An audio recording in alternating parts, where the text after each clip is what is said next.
Bonjour à tous et bienvenue dans ce nouvel épisode dans lequel nous allons parler des actions que je vais acheter et étudier en bourse en juillet 2024. Et je vais aussi profiter de cette vidéo pour parler des achats que j'ai fait sur le mois précédent et vous allez voir qu'il y a une logique avec ce que je vais faire en juillet. Évidemment, il ne s'agit en aucun cas de conseils en investissement, je vous partage mes chiffres et ma vision sur les entreprises, à vous de mener vos analyses. C'est comme ça que l'on apprend et que l'on progresse, donc au final, formez-vous parce que c'est votre argent. On va commencer avec Celsius. Alors, je viens de la rentrer enfin en portefeuille. Ça fait pas mal de mois que je la suivais, comme vous le savez. L'action, elle était montée à pratiquement 100 $ et personnellement, quand j'avais fait mes chiffres, je l'avais trouvé trop cher. D'ailleurs, j'avais fait plusieurs vidéos, n'hésitez pas à aller la voir. Ce qui me permet aussi de vous rappeler que, évidemment, dans ce type de vidéo, on ne fait pas des analyses complètes d'actions, on parle juste des titres que je vais acheter ou que j'ai acheté, et vous avez des vidéos d'actions individuelles sur la chaîne si vous voulez plus de détails sur chaque entreprise. Et dans ces vidéos, on rentre en détail dans les documents financiers, on regarde beaucoup de graphiques, etc. Mais c'est pas l'objectif de cette vidéo. Donc c'était une entreprise que je voulais globalement sous les 57 $. Et j'ai joué la patience et ça a payé, ce qui fait que j'ai pu finalement commencer une position la semaine dernière sur cette entreprise. Et ça reflète vraiment ma philosophie qui est que, comme d'habitude, j'aime acheter une action sur des mois, voire des années. J'ai donc commencé tout doucement.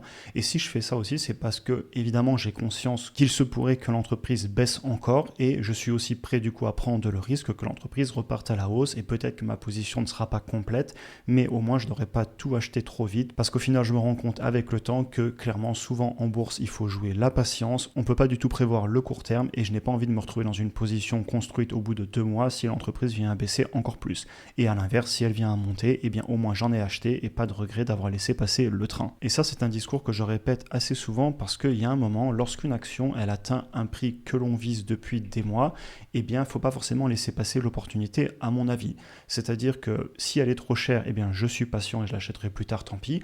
Par contre, il y a un moment, on peut toujours se dire, ah, elle a baissé, elle va baisser encore plus. Là, je pourrais me dire, Celsius, elle a 57 $, non, mais elle va baisser. Vu la courbe qu'on vient d'avoir, si vous regardez ici à mon écran, elle va aller à 40 $.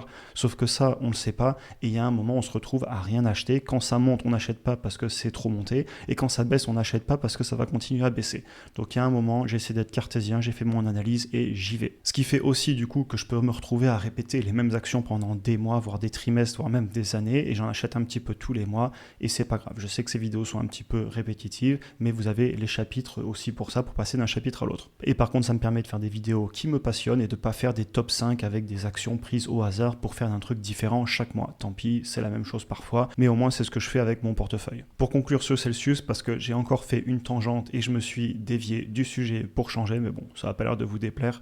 Bref, j'ai commencé mes achats, comme je vous le disais, sous les 57 $ et je vais très certainement continuer en juillet du moment que l'action reste sur ces niveaux. Et je tiens aussi à préciser que cette position restera une position moyenne dans mon portefeuille, en tout cas en termes de montant investi, puisqu'elle est volatile, elle a quand même une valorisation qui est assez élevée. Il y a aussi beaucoup de croissance évidemment, ce qui fait que d'après mon analyse, j'arrive à justifier cette valorisation, mais il ne faut pas non plus se mentir, c'est pas une entreprise value, et je vous invite d'ailleurs à aller voir les analyses que j'avais fait et à mener vos propres chiffres, parce que ce n'est pas forcément une entreprise qui sera destinée à tous les profils d'investisseurs, et ça j'en parle plus en détail dans la vidéo d'analyse de l'action individuelle. On va continuer avec Tesla. Alors, faisant suite à une vidéo que j'ai fait récemment sur les options, eh bien j'ai rentré en portefeuille un call, donc une option d'achat, sauf que je l'ai prise sur du très long terme. En anglais, on appelle ça un LIPS. Et donc la date d'expiration du call que j'ai pris est le 18 décembre 2026. Pour rappel, ma position Tesla, elle est globalement finie depuis mai. Je vous en avais parlé, je vous avais dit que j'avais fini d'acheter mes actions et globalement ça pesait assez dans mon patrimoine en pourcentage.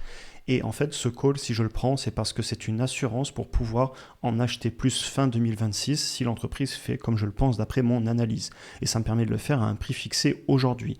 Clairement, dans les mois qui arrivent, je pourrais continuer à en acheter puisqu'au fur et à mesure que je rajoute de l'argent sur d'autres positions, le pourcentage de Tesla va baisser dans mon portefeuille.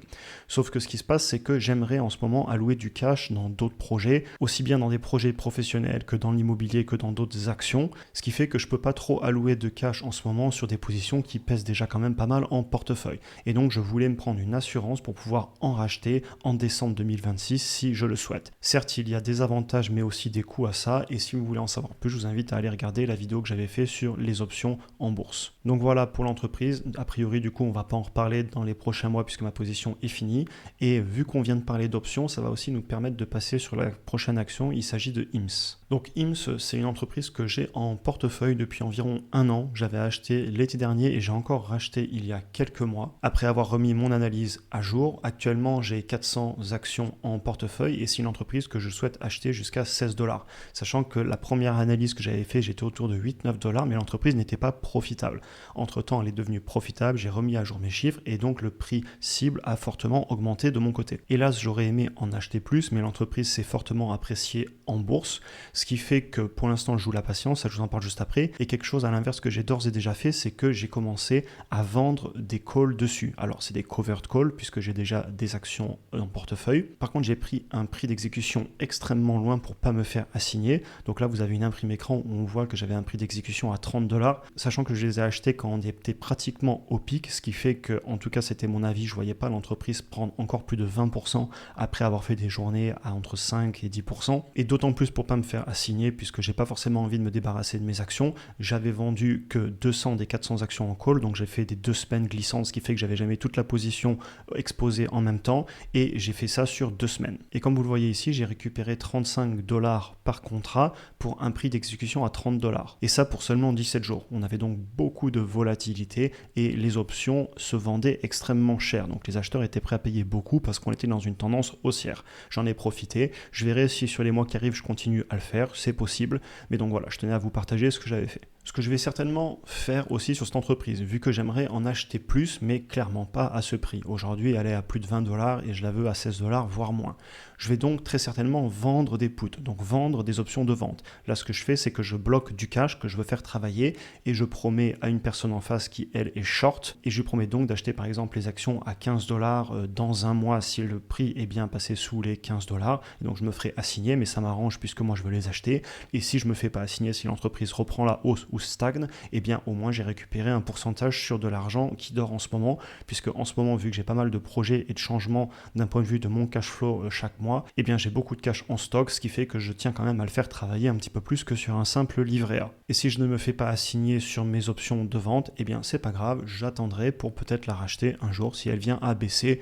Encore une fois, en ce moment, le mot d'ordre, j'ai l'impression que c'est patience, et c'est pas du tout étonnant vu que les marchés sont quand même un petit peu chers en ce moment à mon avis. Dernier titre, il s'agit de Enphase. Alors l'action, elle pèse de moins en moins chaque mois dans mon patrimoine total, puisque comme je vous le disais, à force de mettre du cash sur d'autres titres et d'ailleurs aussi sur d'autres actifs, eh bien son pourcentage baisse, sachant que moi je travaille toujours en répartition totale du patrimoine, de tous mes actifs et de mon cash, etc., pour ne jamais être trop exposé et ne prendre trop de risques selon mon profil. Il se pourrait donc que je vienne à renforcer sur juillet Enphase. J'apprécie toujours l'entreprise, j'en achetais plus parce que ma position je la considérais finie, mais maintenant c'est plus le cas comme je vous le disais, puisque mon patrimoine total continue de monter, ce qui fait que je pourrais en acheter.